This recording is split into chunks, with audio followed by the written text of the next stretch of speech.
गुरुपौर्णिमेचे महत्त्व, शुभ मुहूर्त, ब्रह्ममुहूर्तावर पूजा केल्याचे फायदे, संपूर्ण माहिती. 1. गुरुपौर्णिमेचे महत्त्व. गुरुपौर्णिमा हा भारतीय संस्कृतीतील अत्यंत पवित्र दिवस आहे.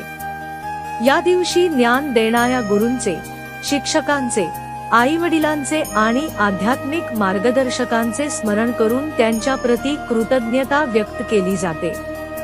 या दिवसाला व्यास पौर्णिमा असेही म्हणतात. महर्षी वेदव्यास यांनी वेदांचे विभाजन, महाभारत आणि अनेक पुराणांची रचना केली. त्यांच्या स्मरणार्थ हा दिवस साजरा केला जातो. 2. गुरुपौर्णिमा 2026 कधी आहे? दिनांक बुधवार 29 जुलै 2026. पौर्णिमा तिथी सुरू 28 जुलै 2026 सायंकाळी 6:18. पौर्णिमा तिथी समाप्त 29 जुलै 2026 रात्री 8:05. 3. शुभ मुहूर्त, ब्रह्ममुहूर्त. सूर्योदयापूर्वी साधारण 1 तास 36 मिनिटे ते 48 मिनिटे हा कालावधी मानला जातो. स्थानानुसार वेळ थोडी बदलू शकते. या वेळेत स्नान, ध्यान, गुरूंचे स्मरण, मंत्रजप आणि पूजा करणे अत्यंत शुभ मानले जाते.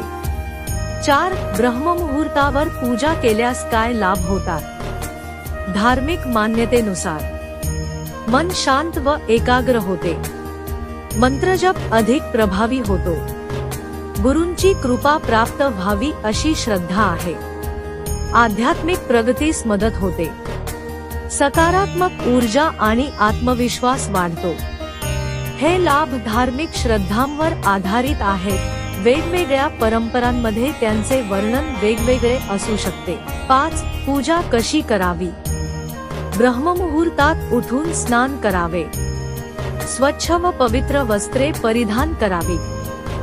देवघर स्वच्छ करून दीप व अगरबत्ती लावावी.